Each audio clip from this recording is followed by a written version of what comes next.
Brought to you by V-Guard, co-powered by Sensodyne and Vimal. ಬಾಯಲ್ಲಿ ಹೇಳಿ ಕೇಸರಿ. Associate sponsor UltraTech cement. ಇದೀಗ ನಮ್ಮ ಹಿಂದೆ ದೊಡ್ಡವರಿದ್ದಾರೆ ಎಂಬ ದೇವರಾಜೇಗೌಡ ಹೇಳಿಕೆ. ನಾನು ರಾತ್ರಿ ಬ್ಯುಸಿ ಇದ್ದೆ, ಪೇಪರ್ ಕೂಡ ನೋಡಿಲ್ಲ. ಕಡಪಾಗೆ ಹೋಗಿ ಬಂದ ಮೇಲೆ ಮಾತಾಡ್ತೀನಿ ಅಂತ ಬೆಂಗಳೂರಲ್ಲಿ ಡಿಸಿಎಂ ಡಿಕೆ ಶಿವಕುಮಾರ್ ಹೇಳಿದ್ದಾರೆ. ನಮ್ಮ ಹಿಂದೆ ದೊಡ್ಡವರಿದ್ದಾರೆ ಎಂಬ ದೇವರಾಜೇಗೌಡ ಹೇಳಿಕೆಗೆ ಡಿಕೆ ಶಿವಕುಮಾರ್ ಪ್ರತಿಕ್ರಿಯಿಸಿದ್ದು, ರಾತ್ರಿ ನಾನು ಬ್ಯುಸಿ ಇದ್ದೆ, ಪೇಪರ್ ಕೂಡ ನೋಡಿಲ್ಲ, ಕಡಪಾಗೆ ಹೋಗಿ ಬಂದ್ಮೇಲೆ ಮಾತಾಡ್ತೀನಿ ಅಂತ ಡಿಸಿಎಂ ಹೇಳಿದ್ದಾರೆ. ಮತ್ತೆ ಆ ಒಂದು ಪ್ರಕರಣದಲ್ಲಿ ಅಮಿತ್ ಶಾ ಅವರದ್ದು ಹೆಸರು ಕೂಡ ಆಡಿಯೋ ವೈರಲ್ ಆಗಿರೋದ್ರಿಂದ ಅಮಿತ್ ಶಾ ಹೆಸರು ಸ್ಪಷ್ಟವಾಗಿದೆ ಅಂತ ಹೇಳ್ತಾ ಇದ್ದಾರೆ. ನನಗೆ ಗೊತ್ತಿಲ್ಲ. ನಾನು ಕಡಪಾಗ ಹೋಗ್ತಾ ಇದ್ದೀನಿ. ಕಡಪಾಗ ಹೋಗಿ ಮಡಗ್ಸಿರಾಗ ಹೋಗಿ ಬರಬೇಕು. ಎಲೆಕ್ಷನ್ ನಾನು ಮನೆಯಿಂದ ಪೇಪರ್ ಓದ್ತಾ ಇದ್ದೀನಿ. All night I was very busy. ನಾನು ಹೋಗಿ ಬಂದ ಮೇಲೆ ಅದೇನು ನೋಡ್ಬಿಟ್ಟು ಈ ಬಗ್ಗೆ ಹೆಚ್ಚಿನ ಮಾಹಿತಿ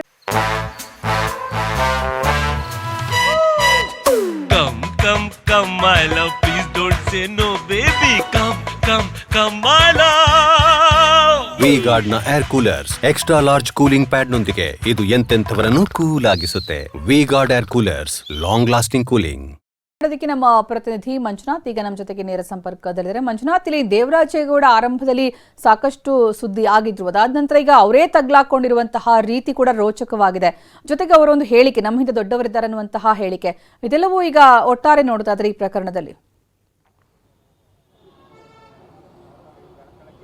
ಸುಕನ್ಯಾ, ಏನು ಹೊಳೆನರಸೀಪುರ ನಗರ ಠಾಣೆಯಲ್ಲಿ ಏಪ್ರಿಲ್ 1ನೇ ತಾರೀಕು ದಾಖಲಾಗಿದ್ದಂಥ ದೇವರಾಜೇಗೌಡ ವಿರುದ್ಧ ದಾಖಲಾಗಿದ್ದಂಥ ಲೈಂಗಿಕ ಕಿರುಕುಳ ಆರೋಪ ಪ್ರಕರಣದಲ್ಲಿ ಈಗ ದೇವರಾಜೇಗೌಡ ಅವರನ್ನ ಹೊಳೆನರಸೀಪುರ ಪೊಲೀಸರು ವಶಕ್ಕೆ ಪಡೆದಿರ್ತಕ್ಕಂಥದ್ದು. ನಿನ್ನೆ ರಾತ್ರಿ 8:05 ಸುಮಾರಿಗೆ ಚಿತ್ರದುರ್ಗ ಜಿಲ್ಲೆಯ ಹಿರಿಯೂರು ಪೊಲೀಸರು ಅವ್ರನ್ನ ವಶಕ್ಕೆ ಪಡೆದಿದ್ರು. ರಾತ್ರಿನೇ ಅವರನ್ನೀಗ ಹೊಳೆನರಸೀಪುರದ ಇಲ್ಲೇನು ನಗರ ಠಾಣೆಗೆ ಕರ್ಕೊಂಡ್ಬಂದಿರ್ತಕ್ಕಂಥದ್ದು. ಇಲ್ಲಿಗ ಸದ್ಯಕ್ಕೆ ಅವರು ಹೊಳೆನರಸೀಪುರದ ವೃತ್ತ ನಿರೀಕ್ಷಕರ ಕಚೇರಿಯಲ್ಲಿದ್ದಾರೆ ಈಗ ದೇವರಾಜೇಗೌಡರು.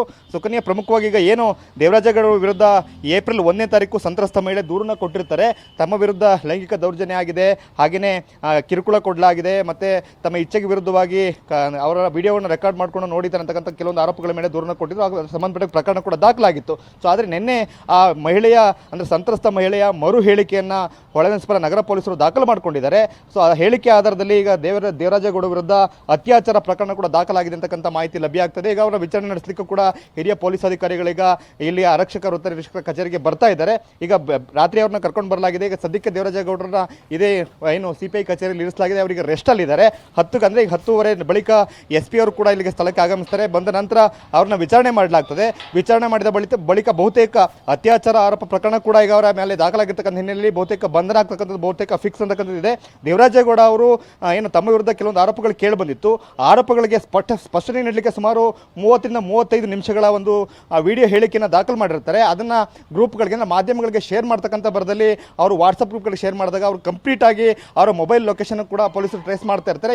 ಇತ್ತ ಕಡೆ ಹೊಳೆನರಸೀಪುರದಲ್ಲಿ ಸಂತ್ರಸ್ತ ಮಹಿಳೆಯ ಮರು ಹೇಳಿಕೆ ದಾಖಲಾಗ್ತಾ ಇರ್ತದೆ. ಸೊ ಜೊತೆಗೆ ಪೊಲೀಸರು ಕೂಡ ಅವರು ಎಲ್ಲಿದ್ದಾರೆ, ಬೆಂಗಳೂರಿಂದ ಯಾವ ಕಡೆಗೆ ದೇವರಾಜೇಗೌಡ ಹೋಗ್ತಾ ಇದ್ದಾರೆ, ಇದೆಲ್ಲವನ್ನು ಕೂಡ ಟ್ರ್ಯಾಕ್ ಮಾಡ್ತಾ ಇರ್ತಾರೆ. ಇಲ್ಲಿ ಮಹಿಳೆಯ ಕೇಸ್ ದಾಖಲಾಗ್ತಿದ್ದಾಗನೇ ಅಲ್ಲಿ ದೇವರಾಜೇಗೌಡ ಹಿರಿಯೂರು ಬಳಿಯ ಒಂದು ಟೋಲ್ನ ಕ್ರಾಸ್ ಆಗ್ತಿದ್ದ ಸಂದರ್ಭದಲ್ಲಿ ಅವರು ತಮ್ಮ ಹೇಳಿಕೆಯ ವಿಡಿಯೋಗಳನ್ನು ಕೂಡ ಮಾಧ್ಯಮಗಳ ವಾಟ್ಸಪ್ ಗ್ರೂಪ್ಗಳಿಗೆ ಅಪ್ಲೋಡ್ ಮಾಡ್ತಾರೆ. ಅದು 8:05 ಅದು ವಾಟ್ಸಪ್ ಗ್ರೂಪ್ ಅಪ್ಲೋಡ್ ಆಗುತ್ತೆ. ಅದೇ ಟೈಮಲ್ಲಿ ಇಲ್ಲಿ ಕೇಸ್ ಕೂಡ ದಾಖಲಾಗಿರುತ್ತೆ. 8:10 ಹಿರಿಯೂರು ಪೊಲೀಸರಿಗೆ ಇಲ್ಲಿ ಮಾಹಿತಿ ಕೊಡಲಾಗುತ್ತೆ.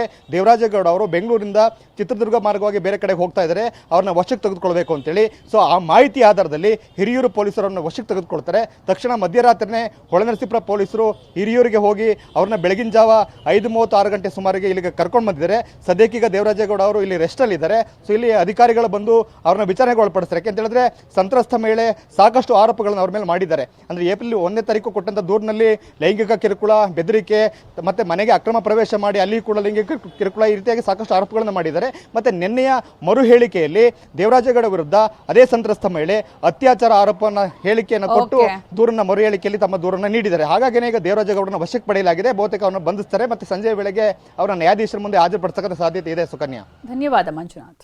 Brought to you by V-Guard, co-powered by Sensodyne and Vimal. ಬಾಯಲ್ಲಿ ಹೇಳಿ ಕೇಸರಿ. Associate sponsor UltraTech cement.